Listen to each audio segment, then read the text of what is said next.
नमस्कार, मैं हूं आलोक त्रिपाठी और आज हम बात करेंगे जमानिया विधानसभा की। किसी ज़माने में जमानिया को ज़माने से ऊपर करने की बात कही जा रही थी। जमानिया विधानसभा कितना ज़माने से ऊपर हुआ है और कैसे हुआ है, ये हमारे साथ बातचीत करने के लिए यहाँ पे स्थानीय विधायक सुनीता सिंह मौजूद हैं। इनसे हम जानेंगे कि कभी जमानिया को ज़माने से ऊपर करने की बात कही जा रही थी, जमानिया कितना ऊपर हुआ है और सबसे बड़ी बात है कि आदमी जो है या जनता जो है वोट क्यों दे, क्या उनकी पॉलिसी है और क्या कुछ करने के लिए अभी इस क्षेत्र में रह गया है, हम उन्हीं से जानते हैं। हमारे साथ मौजूद हैं विधायक सुनीता सिंह जी। मैम, आपका स्वागत है हमारे चैनल में। सबसे बड़ी बात है कि देखा जाए कि कभी जमानिया को ज़माने से ऊपर देखने की बात कही जा रही थी, कितना जमानिया बदला, क्या लगता है? जमानिया को ज़माने से ऊपर ले जाने की जो बात करते थे, उनको जमानिया ने पूरा भरपूर मौका दिया। ऐसा नहीं है, इतने बार चुने जाने के बाद भी उनकी स्थिति ये रही है कि जमानिया को गर्त में गिराने का ही काम किया। तो आप सब लोग जानते हैं, जो आने जाने वाले लोगों ने तो ये महसूस किया, एक बोर्ड लगा था कि कष्ट के लिए खेद है। अरे कष्ट के लिए खेद है, आपने क्या काम किया? और ये 5 साल की जमानिया और 5 साल पहले की जमानिया में कितना फ़र्क है, आप जनता से जानने का प्रयास करिए और जनता से जानिए भी। आपका काम है, आप पत्रकार हैं, आपको पता है, आपने कई बार आने का भी आपको सौभाग्य मिला होगा इस क्षेत्र में और आज भी सौभाग्य मिला। आप खुद महसूस कर सकते हैं, जो आता है वो महसूस करता है और हमको फ़ोन करता है। तो ज़माने से ऊपर ले जाने की जिन्होंने बात कही, वो खुद ही ज़माने से बाहर चले गए और जनता ने रास्ता दिखा दिया। नहीं तो तीसरे स्थान पे जाने की नौबत नहीं आती। जो इतना मौका पाने के बाद भी जमानिया के लिए कुछ नहीं किए, तो मैं कहूँगी कि उनका दुर्भाग्य रहा कि इतना समय मिलने के बाद भी कुछ नहीं किए। और जनता ने जो मेरे को मौका दिया, मैं नहीं मानती थी कि मैं उतनी काबिल हूँ कि जनता ने मेरे को मौका दिया, लेकिन जनता जो है वो मौका देती है और मौका आप चूक जाइएगा तो फिर आपके पास कोई विकल्प नहीं रहता है। इसलिए ने हमने जमानिया को समझा, जाना और एक सपना भी देखा हमने जमानिया के लिए कि जमानिया हमारा आदर्श जमानिया विधानसभा बने और प्रयास और कोशिश किए हैं। इसी बदौलत मैं चाहती हूँ कि जमानिया हमको फिर से चुन के 22 में भेजे और जो सपना अधूरा थोड़ा बहुत रह गया है मैं उसको पूरा करूँ।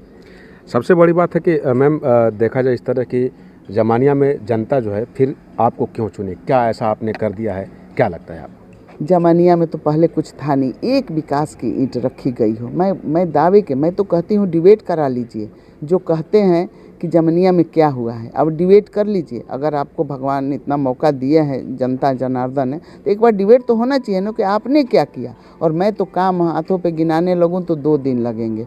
100 से ऊपर रोडें हमने बनवाई हैं, मेन रोड तो एक भी हमने छोड़ा नहीं है। आप जो आ रहे हैं इस पे, जिस पे हमको एक बार जब मैं चुन के आई थी और मैं परिवहन विभाग में एक लेटर दी थी कि हमको बस मिले, हमारे यहाँ बस नहीं चलती है, और परिवहन विभाग का एक लेटर मेरे पास आया कि आपके यहाँ तो रोडें ही नहीं है, बस कहाँ से चलेगी, आपके यहाँ बस चलने लायक रोड नहीं है।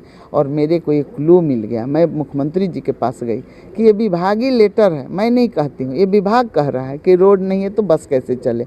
तो बताइए, इस क्षेत्र में मैं हूँ जहाँ बसें नहीं चलती हैं। यही मैं किशोर जी के पास लेके गई और उनको बोलने का भी मौका नहीं मिला, बस देना ही पड़ा रोड। मैं जब भी मांगने गई हूँ मेरे को मिला है। मैं धन्यवाद देना चाहूँगी मुख्यमंत्री जी को और उप मुख्यमंत्री जी को कि मैं जो भी समस्या लेके गई हूँ उस पर काम हुआ है। मेरे को रोड के क्षेत्र में, बिजली के क्षेत्र में तो पहले ही काम हो गया। यहाँ ट्रांसफार्मर जानते हैं कैसे मिलता था लोगों को? मैं जब क्षेत्र में घूमती थी तो ट्रांसफार्मर जला है, 2 पोल खड़े हैं। मैं पूछती थी कि भाई क्या बात है, ट्रांसफार्मर 1 महीना में क्यों जला हुआ है 1 महीना से? तो कहते थे लोग कि यहाँ तो गारंटी मांगी जा रही है कि पेपर साइन करके दो, मेरे को वोट दोगे तो ट्रांसफार्मर चढ़ेगा। 2-2 महीने लोग इंतज़ार करते थे। उनकी क्या मतलब, यही उनको सिला मिला कि आपको 6 बार चुन के भेजी। अब डंके की चोट पे कह रहे हैं बैठ के टीवी चैनल पे कि किसी की नानी याद आ जाएगी 6 बार चुन के आने में। अरे नानी तो आपको याद आ गई कि जनता ने याद करा दिया, 6 बार चुन के आए और क्या हसर कर दिया आपका। तो वही मैं कहती हूँ कि आज जमानिया में रिकॉर्ड तोड़ ट्रांसफार्मर लगे हैं, तार, बिजली पोल, और रोड की हालत आप स्वयं देख लीजिए, चल के आप देखिएगा, जाइएगा तो कि कैसी कैसी रोडें बनी हैं। मैं तो बड़ी बड़ी रोडें लाई हूँ, और ये भी नहीं कि लिपा पोती करके कागज़ पे पैसे उतारने वाले भाग गए। मैं ठेकेदार को भी टाइट करी हूँ कि देखिए ये रोड जब मैं लेके आई हूँ, वहाँ रो के गिड़गिड़ा के मांग के लेके आई हूँ, तो ये जनता जनार्दन की सेवा के लिए ये रोड भी नंबर 1 का बनना चाहिए। नई बाजार देवैथा भी आपने देखा होगा, रोड आरसीसी बन के तैयार है, अब 90 की स्पीड में गाड़ी चल रही है। तो ये होता है कि आप जनप्रतिनिधि हैं तो जनता की बातों को कई दिन जनता को छुठुलाएंगे, जात पात की राजनीति को फैलाएंगे, गुंडागर्दी की राजनीति करेंगे, कई दिन आप चल पाएंगे। मैंने ऐसे ऐसे काम के, मैं काम अगर आपको गिनाऊँ तो बड़े मोटे मोटे मैं काम गिना दूँ। ये 250 करोड़ इसी पे मिल के आया है। इस पे 5 बार मंत्री रहने के बावजूद इस पे मंच लगाए और 5 बार इसका शिलान्यास किए। 5 बार शिलान्यास करने के बाद भी रोड नहीं बना। ये हमारी सरकार राज्य सड़क निधि से इस पे 228 करोड़ रुपया देके ये रोड बनवाई है, टीबी रोड। इसके बाद तमाम सड़कें जो नई बाजार देवैथा मैंने कही, ताड़ी घाट दिलदार नगर, भदौरा दिलदार नगर, लहुआर से ये लहुआर की एक सड़क है, और ढंडी मलसा उतरौली, तमाम बड़ी सड़कों की मैं बात कर रही हूँ। अभी जो एक बन रहा है भक्सी भदौरा, चौड़ीकरण सुदृढ़ीकरण, नहर की पटरी, किसी ने सोचा भी नहीं होगा, लेकिन मैंने एक सपना जो देखा था उसकी साकार करने में लगी हूँ कि रोड के मामले में हम एकदम इतना समृद्ध हो जाए। हमारे यहाँ शिक्षा के क्षेत्र में भी क्या था, कुछ नहीं था। एक टूटा फूटा विद्यालय, जो मैं जाती थी गांव के बाहर तो पूछती थी ये खड़हर क्या है, तो यही सरकारी विद्यालय है। मैंने मुख्यमंत्री जी से कहा कि देखिए हमको बिल्डिंग नहीं चाहिए, दूसरी सरकारों में केवल बिल्डिंग खड़ा करना। आप जाके देख लीजिए, एक एक स्वास्थ्य केंद्रों में 5-5 बिल्डिंग खड़ी है। बिल्डिंग खड़ा करेंगे तो भ्रष्टाचार करेंगे, और उनका क्या, टीचर रहे नहीं, डॉक्टर रहे नहीं, कोई मतलब नहीं। स्वास्थ्य केंद्रों में बिल्डिंग खड़ा कर दो, ऐसे बिल्डिंग खड़ा कर दो, और उसका ये नोसी माने खड़ा करने का ही केवल काम था उनका। और हमने कहा मुख्यमंत्री जी से कि नहीं, आप कायाकल्प करिए, उसका आप टीचर की बहाली करिए, हमारे बच्चे उसमें जाके पढ़ें, न कि खाना पूर्ति करें। आज हमारे यहाँ विद्यालय गर्व होता है कि आज पब्लिक स्कूल के बराबर के हमारे सरकारी विद्यालय हो गए, और बहुत ही हमको गर्व होता है कि पूरे ज़िले में एक राजकीय डिग्री कॉलेज था, और मुख्यमंत्री जी ने देखा कि भाई सुनीता सिंह आती हैं तो अपने विषय को रखती हैं, अपने क्षेत्र की बातों को रखती हैं, शिक्षा के क्षेत्र से लेकर स्वास्थ्य की, तो उन्होंने एक डिग्री कॉलेज हमको दे दिया घोषणा में। ज़मीन भी नहीं मिल रहा था, बड़ा दिक्कत है, ज़मीनों की किल्लत है कि भाई सरकारी ज़मीन जो है वो पट्टे सट्टे हो गए। उसमें हमको एक रंजीत उपाध्याय जी ने, मैं उनको हृदय से धन्यवाद देती हूँ कि उन्होंने 4.5 बीघा ऑन रोड ज़मीन दिया हमको, और उस पर विद्यालय बन रहा है, और जल्द ही हैंड ओवर हो जाएगा। उसमें सारी फैकल्टी रहेगी, उसमें आर्ट्स, कॉमर्स, साइंस, और मैं तो चाहूँगी कि बीएड, ये सब चीज़ ये सारे सब्जेक्ट पढ़ाए जाए, और पूरे क्षेत्र को लाभ मिलेगा। आवासीय विद्यालय हम तो सोचेंगे कि बन के तैयार हो जाए। मैं कहूँगी मुख्यमंत्री जी से कि जब इतना हुआ है, इतना धन लगा के विद्यालय बना है, तो शिक्षा के क्षेत्र में भी काम हुआ, स्वास्थ्य के क्षेत्र में। यहाँ क्या था, जब मैं पहली बार जीत के गई थी यही भदौरा के सीएचसी पे, और ताला बंद था, अंदर कौन है क्या, 10 बजे का टाइम था। मैं एकदम कही कि भाई फ़ोन करो सीएमओ को, बुलाओ कि भाई ताला क्यों बंद है। तब तक अंदर से डॉक्टर निकला। मैंने कहा भाई आप अंदर बंद हो, ताला बंद है, आपके खिलाफ़ कंप्लेन करूँगी। तो डॉक्टर बोला कि जब दवाई है ही नहीं है, डॉक्टर है ही नहीं है, कोई व्यवस्था नहीं है, तो मेरे को मार खानी है, मैं अंदर बंद हूँ। और मैंने उसी दिन संकल्प लिया। आज जाके देखिए सैकड़ों लोग डेली, अभी तो कोरोना काल आया था तो हज़ारों की संख्या में टीका लेने के लिए लोग जाते थे, लेकिन सैकड़ों लोग प्रतिदिन आते हैं, दवाई उपलब्ध है, डॉक्टर उपलब्ध है, ये ऑक्सीजन प्लांट भी मैंने यहाँ दे दिया। अब मैं सोच रही हूँ कि एक्सरे मशीन और बाकी जो मशीन हैं जो वहाँ सुविधाजनक हो वो सब उपलब्ध कराऊँ। एक यहीं पे मैं एक सज्जन के पास गई और बोली कि वहाँ तो बेड सब टूटे फूटे हैं, उन्होंने 5 आईसीयू बेड दे दिया। तो मैं अपने लिए थोड़ी गई थी, क्षेत्र के विकास में बहुत ऐसे लोग हैं, एनजीओ हैं जो काम करते हैं। आपको 4 कदम चलना होगा। और यहाँ तो झोली भरने से फुर्सत नहीं था, पूरा जमनिया लूट के नहीं, जुमनिया ही नहीं, पूरा पर्यटन विभाग ही लूट के घर में रखा गया। कोई फर्क नहीं पड़ता। तो जो लूटपाट करने के लिए आया है वो लूटपाट करेगा, हम लोग काम करने के लिए आए हैं। योगी जी जिस तरह से मोदी जी काम कर रहे हैं, हम उनके पद चिन्ह पे चलने वाले लोग हैं और हमको काम करना है और विकास हमारा मुद्दा है। और बड़ी बड़ी चीज़ें, अभी तो पीपा पुल बन के तैयार हुआ। पीपा पुल कोई बहुत बड़ी बात नहीं है, लेकिन इस क्षेत्र के लोगों का 40 साल से डिमांड था कि पीपा पुल बन जाएगा। हमारी गाय भैंसें रहती हैं उस साइड बाढ़ में, हमारी खेती बाढ़ में है और किसान नाव से जाता है, इतना इतना सामान लेके आता है, दूध लेके आता है। अब पीपा पुल बनने से ये इतनी बड़ी सौगात लोगों को लग रहा है, बहुत बड़ा धन नहीं लगा है, लेकिन लोगों की जो मतलब भावना है, जिसका कद्र हुआ है, हमारी सरकार ने किया। मैं बात जाके रखी कि किसानों के हित में है और पीपा पुल लगना शुरू हो गया। ये 15 तक चालू कराना था, कुछ उसमें दिक्कत है, 10 दिन में चालू हो जाएगा। और पीपा पुल का एक और फ़ायदा है कि पीपा पुल से इधर की जनता जाएगी और 20 मिनट में मैं अपने आवाज़ से पूर्वांचल पे चढ़ जाऊंगी। तो ये बहुत बड़ी बात है, लोगों को फ़ायदा हुआ, किसानों को फ़ायदा हुआ। तो हमारा काम है कि जनप्रतिनिधि का, कि हमारी जनता की क्या मांग है, जनता हमारी क्या सोचती है। पीछे के जनप्रतिनिधियों ने जो किया है वो कहीं टिकने वाले नहीं है। ये चुनाव जो अभी आया है, मोदी जी के और योगी जी के चेहरे और जो विकास के कार्य हुए हैं। अभी कोरोना काल की भी मैं बात कर दूं, कोरोना काल में जिस तरह से श्रमिकों को लाने का काम योगी जी ने किया, और दूसरी चीज़ कि भूखे मर जाते लोग, जिस तरह की परिस्थिति थी, अमेरिका का जो हाल हुआ, लेकिन यहाँ लोगों को मैंने राशन केंद्र सरकार से अलग और राज्य सरकार से अलग डबल राशन पहुँच रहा है। अब तो इस बार अभी आज ही हम बांट के आए हैं, कल से शुरू हुआ है।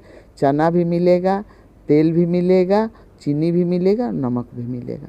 तो ऐसी सरकार होती है, जनता के पैसे से हम अपनी पॉकेट भरेंगे। जनता का जो चीज़ है, जनता के जो हम टैक्स ले रहे हैं वो जनता को अर्पित कर दें और सच्चे मन से, बिना भेदभाव के। नौकरियों की बात मैं ज़रूर करूँगी। पिछली सरकारों में भ्रष्टाचार के चरम पे नौकरियों में होती थी, जो भी बहाली आए पहले ही भ्रष्टाचार की भेंट चढ़ जाती थी, लोग खोजे जाते थे, अरे कौन धन देगा, किसको नौकरी मिलेगी। मैंने कोई काबिलियत का कोई औकात ही नहीं रह गया था। आज मेरी सरकार में जाके पूछिए, जब हम लोग सर्टिफिकेट बांटते हैं तो गर्व होता है। लोग कहते हैं कि हम लोगों ने बिना भ्रष्टाचार अपनी काबिलियत पर नौकरी पाए हैं, और ये भाजपा की सरकार में संभव है, ये योगी मोदी सरकार में संभव है। तो ये गर्व करने का विषय है और मैं इसी मुद्दे पे चुनाव लड़ूंगी और कहीं कोई नहीं टिकेगा। ये किसी के पास कोई मुद्दा नहीं है विपक्ष के बाद, विपक्ष इस मुद्दा। मैम, कार्यकाल समाप्त हो रहे हैं, अभी भी क्या मन में कसक है इस क्षेत्र के विकास के लिए कि अगली बार चुनेंगे तो ये चीज़ें मैं करूँगी और बेहतर करूँगी और बेहतर होगा? देखिए, मैंने कोई चीज़ जो है छूट गई हो? और नहीं, अभी बहुत छूट गया है, जब कुछ हुआ ही नहीं है। 5 साल के कार्यकाल में 3 साल हमको समय मिला, अभी बहुत कुछ मेरा छूट गया है, ऐसा नहीं है। देखिए, करने को हमेशा बहुत कुछ होता है और जमनिया में तो बहुत कुछ करने को है। यहाँ हमारे मन में ये बात रह गई कि मैंने रोड, बिजली, पानी जितना करना था सब किया और बेहतर किया। संतुष्टि होती है हमको कि मैं इस सरकार में 17 में चुन के आई, ये मेरा सौभाग्य था कि मैं, संतुष्टि होती है कि मैंने किया। लेकिन एक चीज़ मेरे को रह गया है कि रोज़गार की उसमें हम कुछ नहीं कर पाए और मेरे काम भी चल रहा है। एक पावर प्रोजेक्ट है जो सुखबीर एग्रो की तरफ से मैंने डलवाया है सरकार में, कि वो पावर प्रोजेक्ट में बिजली तैयार होगा और किसानों का जो पराली है, जो समस्या बनी हुई है, केस मुकदमे हो रहे हैं, किसान जलाने पे मजबूर है, तो उस पराली से बिजली तैयार होगा। और ये 60 किलोमीटर के दायरे में से पराली सुखबीर एग्रो ने एक प्रोजेक्ट बनाया है, वो इकट्ठा करेंगे और उससे बिजली तैयार करके हमारे सब स्टेशनों को सप्लाई करेंगे। उसमें कम से कम 10 से 20 हज़ार लोगों को रोज़गार मिलेगा। अब जो कोई पराली बेचेगा, किसान को फ़ायदा होगा। पराली बेचना, अब पराली जहाँ जलाने की नौबत, वहाँ बेचे जाएंगे। पराली जो बेचेगा, अगर कोई ले जाके बेचता है, उसको भी फ़ायदा। तो तमाम तरह की, देखिए, रोड बनता है तो रोड पे जनता चलती है, लेकिन 50 रोज़गार विकसित होते हैं। मैं आपसे बता दूं कि चुनाव के दौरान मैं एक दिन देर रात को प्रचार करके आ रही थी और यहाँ मेरे नगदिलपुरे के आढ़त है, जो जहाँ पे परवल, क्या बोलते हैं, मटर, वहाँ पे एक जगह किसान ले आके बेचता है, वहाँ से सप्लाई जाता है। मैं रुक गई, मैंने सोचा कि देखिए कि बहुत सारे किसान, रात का 10-11 बज रहा था और वहाँ से तौला के लेके जा रहे थे। मैं वहाँ रुक गई, तब कई लोग आ गए मेरे पास। तो मैं विधायक तो थी नहीं, लेकिन आए लोग, तो मैंने कहा कि देखिए ये मैं चुनाव लड़ूंगी, जीतूंगी, तो आपके लिए मैं क्या करूंगी तो आपको फ़ायदा होगा। तो सब लोगों ने एक भाव से कहा कि माने अगर आप जीतती हैं तो एक काम करिएगा, रोड बनवा दीजिएगा हम लोगों को, बस सिर्फ रोड। और मैंने देखा इसका फ़ायदा कि जब रोड बना, मेरी सरकार आई, तो जो उस समय 6 रुपये किलो मटर बिक रहा था और किसान हमसे कह रहे थे कि हमारी लागत भी नहीं निकल रही है, वही मटर 35 रुपये किलो बिका और लोग मटर पहुंचा दिए। वो तो अपनी चिंता करते हैं, एक जगह से दूसरी जगह माल पहुंचा दे, ये भी तो फ़ायदा है। कोई दुकान भी लगा दे, कोई तमाम तरह की, कोई टेम्पो चला ले, ऑटो, तमाम तरह के रोज़गार विकसित होते हैं भाई। रोड के किनारे अभी देखिए, गहमर देखिए, टीबी रोड अपने टीबी के अनुरूप ही था। मैंने विधानसभा में कहा था कि महाराज जी टीबी रोड का नाम बदल के और विश्वनाथ सिंह गहमरी कर दीजिए, क्योंकि टीबी रोड से हम लोग को बड़ा दर्द होता है कि टीबी रोड ने हम लोगों को बहुत रुलाया है और टीबी हो ही गया है उस पर रहने वालों को। और आप आज जाके देखिए ना, शोरूम खुले हुए हैं, अब देखिए भव्य भव्य शोरूम खुले हुए हैं। तो आप एक रोड बनाते हैं तो 4 रोज़गार विकसित होते हैं। आपके यहाँ बिजली अच्छी आती है तो 10 रोज़गार विकसित होते हैं। तो ये चीज़ें तो है, आप को केवल डेवलप कर देना है, लोग तो समझ जाएंगे और अपनी समझदारी से काम कर लेंगे। और यही हम चाहते हैं कि रोज़गार के क्षेत्र में इस बार, और शिक्षा के क्षेत्र में हमारे यहाँ टेक्निकल शिक्षा के लिए कोई ऐसी चीज़ नहीं है। एक हमारे यहाँ लहुआर में पॉलिटेक्निक बन रहा है, 2 सरकार बीत गई है, मैंने 2 सरकारों, 10 साल पहले था मेरी सरकार के आने से केवल पिलर खड़े थे। और जब मैंने मांगा महाराज जी से कि हमको पॉलिटेक्निक चाहिए, टेक्निकल क्षेत्र में हमारे यहाँ कोई शिक्षा का प्रावधान नहीं है, तो जब खंगाला गया तो पता चला कि वहाँ स्वीकृत है। और महाराज जी ने कहा आपके यहाँ स्वीकृत है, अब स्वीकृत है तो दोबारा नहीं मिलेगा, एक ही मिलेगा, अभी एक ही का प्रावधान है सब जिले में, विधानसभा में। तो मैं जब पता लगाई तो वो तो खड़ा रहे, मैंने लिख के दिया। और मैं कहना चाहूँगी कि देखिए, अभी बना न बना वो तो अलग विषय है, लेकिन मेरे ही लेटर पे SIT गठित हुई और SIT गठित होकर जांच हो रही है और अधिकारी, कर्मचारी और ठेकेदारों के कान खड़े हैं कि क्या हो सकता है, कब सज़ा हो जाए कोई ठीक नहीं है। और मैं कहना चाहूँगी कि 200 करोड़ के ऐसे प्रोजेक्ट हैं पूरे पूर्वांचल में जो भ्रष्टाचार के भेंट चढ़ गए हैं। निर्माण निगम द्वारा ये कार्य अधूरे हैं।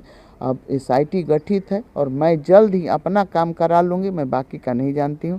मैं अपने महाराज जी से बात हुई है कि मेरा पॉलिटेक्निक बन के तैयार हो जाए, तो शिक्षा के क्षेत्र में कुछ बाहर न जाना पड़े, रोज़गार अपने यहाँ हो जाए और पलायन अपने यहाँ से रुके, क्योंकि रोज़गार न होने की वजह से यहाँ से लोग पलायन कर रहे हैं। वीरों की धरती है, सैनिकों की धरती है, और मैं चाहती हूँ कि सब अपने गांव घर में आके खुशहाल रहें, यही मेरी कामना है। और इस बार जीत के आऊँगी तो मैं इसको कह ही नहीं रही हूँ, जिस तरह से हमारे मोदी जी, योगी जी कहते हैं, करते हैं और दिखता है, और उनके कथनी और करनी में फ़र्क नहीं है, तो उसी तरह से हम लोग भी उनके पद चिन्हों पर चल के ये काम साकार करेंगे जमानिया के लिए। क्षेत्रीय विधायक जमानिया सुनीता सिंह जी, इन्होंने बड़ी बखूबी से अपने बेबाकी अंदाज में पूरा बयां किया है। उन्होंने क्या कार्य कराए हैं और भी क्या उनके मन में कसक है, वो कसक जो बची हुई है वो है रोज़गार के क्षेत्र में यहाँ के पलायन रुक जाएं और शिक्षा के क्षेत्र में बेहतर करने की अगली बार आने के बाद इनकी कोशिश रहेगी। आलोक त्रिपाठी, नमस्कार।